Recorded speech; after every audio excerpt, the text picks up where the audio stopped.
Hi everyone, welcome back. I'm Di, and today I am bringing you my May wrap-up. In May, I actually read quite a bit. It was very surprising to me that I got through as many things as I did, and it was also the month where I was doing my personal manga challenge, my May Manga Madness challenge, and so I did accomplish reading quite a few volumes of manga as well, which I'm very happy with. I actually ended up doubling the amount of manga that I have read to date, so that was great. So I'm going to go through the list of things I read kind of in no particular order, because I did mix the books that I had to read for Rotating Decks, which is my TBR game, into the things I was reading for May Manga Madness. So let's just get into it. The first thing I ended up finishing in the month of May was Luck of the Titanic. This is by Stacey Lee. I was given an advanced reader's copy of this through Edelweiss from the publisher, which I believe was G.P. Putnam's Sons Books for Young Readers. I believe that is the entire name of the publisher. I had heard about this late in April. If you have been around a little bit, you know that I am very intrigued by many things Titanic. And so when I had heard that this book was taking place on Titanic and it featured a Chinese or part Chinese woman, I was very intrigued, and I decided to just try to see if I could get approved for this. And I was, so thank you again to the publisher and Edelweiss for providing me with that. But this book basically follows Valora, who is looking for her twin brother. She sneaks onto the Titanic because she hears that he is actually working in the coal shoveling section of the ship. And so she sneaks onto Titanic trying to find him so that they can audition for someone who is connected to the Ringling Brothers Circus, as they are both Chinese acrobats. So I have never read a book by Stacey Lee before. I've heard of a few of them, but I never felt the drive to pick up one of her books like I felt with this one. Being that it was set on the Titanic and that it was about part Chinese siblings, I was very intrigued. And even though you kind of know what the end game is with Titanic and what happens to it in history, going along with Valora on the ship and her conversations with her brother, meeting some of her brother's co-workers and things like that, to be very enjoyable.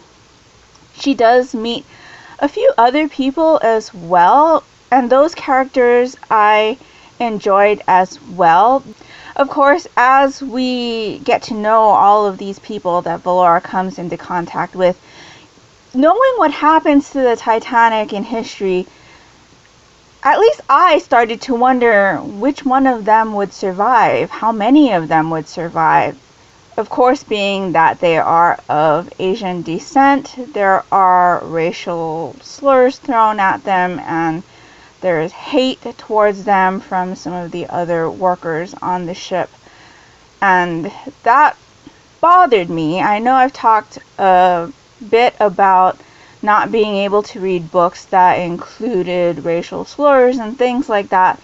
In this case, because it was coming from the point of view of someone who was receiving that type of hate speech, it was different. Of course, it angered me, especially with a kind of connection that I felt with Valora being part Chinese myself. But for me, it rings different when it's coming from the point of view who's somebody who is on the receiving end of that type of hate, as opposed to a book that is spewing that kind of hate from the point of view of somebody who's giving it. And that's a big difference to me. So while there was that type of hate speech in this book, and that it bothered me still, it wasn't a reason for me to put this book down. I don't know if you understand what I'm saying about that, but yeah, there's definitely a difference in my feelings on things that happen like that in books. But in any case, I enjoyed this book. The ending was surprising. It's definitely not what I expected. I did find the author's writing style to be very easy to read and to get into, and so I will be looking into more of Stacey Lee's work in the future. But yes, I did enjoy this one very much, and again, thank you to Edelweiss and the publisher for providing me with an advanced reader's copy of this book. So then let me get into the books that I read for my TBR game, Rotating Decks. If you didn't know, I do have a TBR game which I started just a few months ago. I will link a playlist of the games down in the description box below in case you're interested in seeing what that's all about and the gameplay rules and things like that. But basically in that game I do pick 3 books using that game. Plus I have my Book One Cozies Club selection, so that leaves me with 4 set books to read per month, usually. Of course, the game could give me extras or could give me less, and in the TBR game for me, I was very lucky and I got less. So the first card I drew was a skip, meaning I didn't have to read a book for that card. So I was left with 2 other books plus my Book One Cozies Club book. So since we're talking about the Book One Cozies Club book, I'll go ahead and say that that was Haunted Homicide, which is the first book in the Haunted Mansion Mystery series by Lucy Ness. I do already have a chapter by chapter on this, which is my audio-only reading vlogs, where I share with you my candid, spoilery thoughts about this book as I read through it. Those videos cover a certain amount of chapters per section, and so if you want to know my spoilery thoughts on this, or if you'd like to read along with me, that would be the best way to do it. But I do also have a first impressions video which gives you my non-spoilery thoughts on this book, and will let you know if I decided to continue on with this series or not. In short, I did enjoy this one. I will be continuing on with this series. But definitely go check out the playlist of the chapter by chapter videos or my first impressions on this book for more of my thoughts on this one. So one of the cards that I did pull from the game was Prior Commitment, and for this one I basically have to read something I was supposed to have read before. So this could have been an arc that I was approved of for on NetGalley or Edelweiss, or it could have been something else I was supposed to read and just never got around to. So for this one, I decided to go with Every Dead Thing, which is the first book in the Charlie Parker mystery series by John Connolly. This was one of those free downloads from NetGalley. When I first got my NetGalley account, they had several free download books, and at the time, and because I was so new to NetGalley, I didn't know that those books also count towards your ratio. And so that book has been languishing on my shelf on NetGalley for a while, and I thought, you know, it's about time I got to it. It's a thriller. It should be something I should enjoy. This book follows Charlie Parker in the aftermath of the brutal murder of his mother and his child. And he kind of goes rogue trying to find the killer, and he also starts investigating a few other things. I didn't actually read this book through to completion. I did DNF it. I DNF'd it at 27%, which is about 127 pages. And the reason that I DNF'd it was because of the views on fat people, homosexuals, and Asian people. There were a lot of hateful things being said in those 127 pages, and I just didn't want to put up with it anymore. The mystery itself also wasn't very engaging. It seemed like he was getting involved in too many cases and not just being focused on finding the killer of his wife and child. And that also took out a lot of enjoyment for me in this book. But most of all, the thing that bothered me greatly was the hateful things being said about fat people, homosexuals, and Asians. And so I DNF'd that one. I probably also won't be reading any other books by this author because normally if you find things like that in one book, there is more of that in others. So unfortunately, that was a big miss for me. So I jumped into my May Manga Madness challenge. Thankfully, my game had given me Bleach Omnibus as one of the selections. So I have these 3-in-1s that were published by Viz. Bleach is by Tite Kubo and is rated teen. And I'm not sure how to describe this one without giving away the entire first volume. But basically it follows our main character here named Ichigo Kurosaki, and he is able to see ghosts or spirits, and his life kind of gets turned upside down when an evil spirit comes to attack his family. He meets Rukia, who is a soul reaper for the Soul Society, and basically what she does is help spirits, any type of spirit, pass over to the Soul Society. So when she arrives at Ichigo's place, she's very surprised that he can see her, for one, because that's not a normal thing that happens to her when she comes to the human world. But she also gets injured in the process of trying to fight this evil spirit, or what is known as a hollow in this world. So she tells Ichigo, look, there's a way that you'll still be able to save your family if I basically give you some of my powers. And in doing that, she accidentally gives him all of her powers, so she basically becomes kind of human, or a soul reaper without powers. And so Ichigo, from there forth, kind of takes up her job of helping spirits pass over to the Soul Society while she recovers. So he is then known as the Substitute Soul Reaper. This is definitely a series that I have history with. I have seen the entirety of the anime. I've seen all of the movies. I own all of the movies. I own most of the anime. I have started to recollect the series on Blu-ray. But it is a series that I enjoy very much. And because I've already seen the anime, I kind of know what's happening in these volumes already, but there have been a few surprises, which I was very surprised at. Some of the things also don't happen in the way that it happens in the anime, so that was surprising as well. My daughter and I are doing a read-a-watch-along of this series. It's something that we had talked about probably late last year. So after I read this omnibus, my daughter read the omnibus, and then we watched the episodes of the anime that corresponded to the episodes in this volume. So that basically took us through episode 9, and I'm really enjoying this journey. So I did also read the second omnibus, which is volumes 4 through 6. My daughter has not read this one yet, and we obviously, because of that, have not watched the corresponding episodes, but we will be doing that soon. I actually finished this one on the 1st of June, but since I'm talking about Bleach here, I decided to go ahead and include it in this wrap-up anyway, and so I am really enjoying my ride with this series, and I'm looking forward to continuing.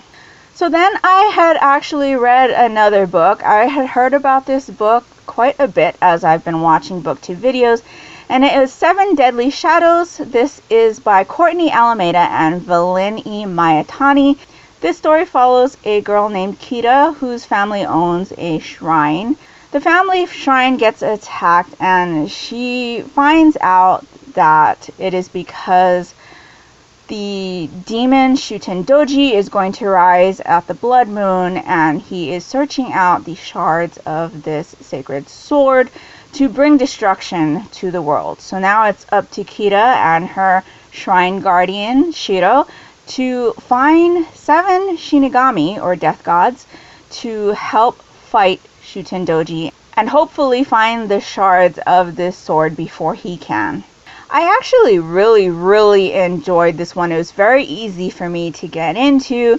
I immediately recognized that it was very similar to the story of Inuyasha, which is another manga that is written by Rumiko Takahashi.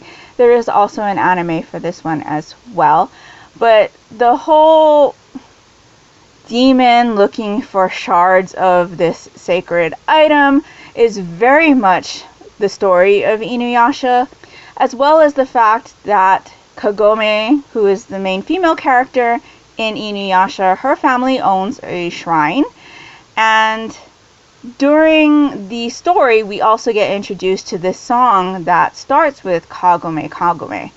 And so all of those really felt like Inuyasha to me, not to mention the connection to Bleach because of the Shinigami, Soul Reapers, Death Gods, and the fact that Kira's brother's name is Ichigo.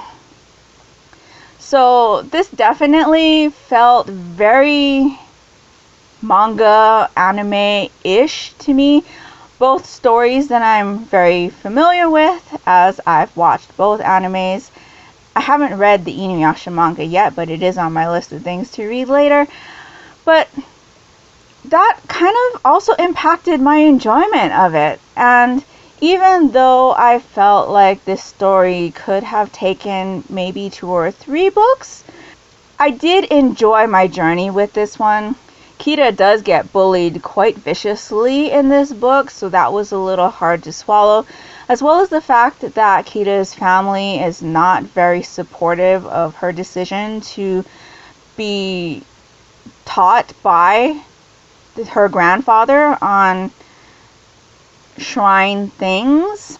I can't exactly remember what she's in training to become, but she's basically going to be the successor of the shrine, and her family doesn't support that at all. And yeah, I didn't enjoy those parts, but the adventure part, the part of her trying to find these 7 Shinigami, looking for the shard pieces, and eventually fighting Shuten Doji, those were all very interesting to me, and I really enjoyed that one. So the final things I ended up reading in the month of May were 14 volumes of Waiting for Spring. This is a manga series by Anashin, which was published by Kodansha and is rated teen. This story follows our main character Mitsuki, who is making a change in her life. She's going to start high school, and she hasn't really been able to make many friends up to this point in her life, and that's one of the things she really wants to do. So she decides to go to high school in her childhood neighborhood, which is a bit away from where she currently lives, to kind of reinvent herself. She ends up meeting and making friends with 4 of the most popular boys on the basketball team, who become regulars at the cafe that she has a part-time job at. And this series explores their friendships, some of the conflicts that come up because of her relationship with these guys, and maybe a little bit of romance along the way. I do have a manga series thoughts video on this entire series on my channel, so if you're interested in hearing my thoughts about this series as a whole, I do try to be as general as possible with things that happen to not give spoilers, but in summary, I did very much enjoy this series. It will definitely be one I reread again in the future. And I'm looking forward to seeing some other work by this mangaka. I don't think there is any more out in English at the moment, but I'm hoping that in the future we'll see some more. The art style on this is just gorgeous, and it is definitely one of the things that drew me to this series in the first place. So yeah, if you'd like to hear more thoughts on this series, definitely check out my series thoughts video. I'll link it down in the description box below. So these are all of the things that I read in the month of May, plus Luck of the Titanic and 7 Deadly Shadows. And I think I did a pretty good job. That is 20 volumes of manga. I do consider the omnibuses 3 separate volumes, even though I did put them in Goodreads as the omnibus versions. I'm going to put this down because it is a bit heavy. But yeah, 20 volumes of manga, which is double what I had read up to the beginning of May, which brings me to a total of 30 volumes of manga for the year, which isn't too shabby. I think I did a pretty good job with my May Manga Madness challenge. And yeah, so that will do it for what I read in May if you're interested in finding out what I am planning to read in June, including participating in Whateverthon and the Manga Pride Readathon. Definitely check out my TBR Game video for June. So let me know down in the comments below if you have read any of these books or manga and what you thought of them, or if you're planning on reading any of these after you've heard a little bit more about them.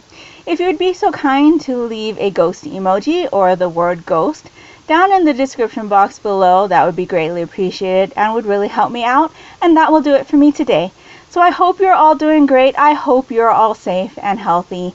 And until next time, take care and smile always. Bye.